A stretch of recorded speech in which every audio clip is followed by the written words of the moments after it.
Eli tässä se nyt on. Maailman paras selkälääke.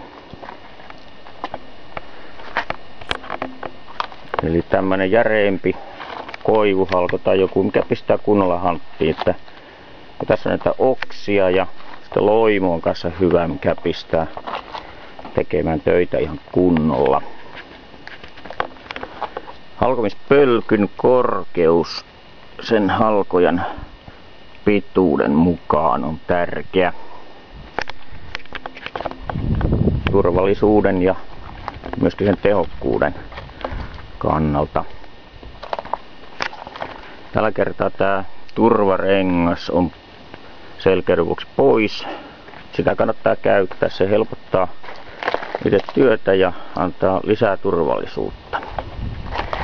Ja lyönnit pitää sitten lähteä tosiaan apinan raivolla ja kunnolla selkäkaarella. Lähtee ihan varpailta asti. Eli kokeillaan.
Sitä rataa.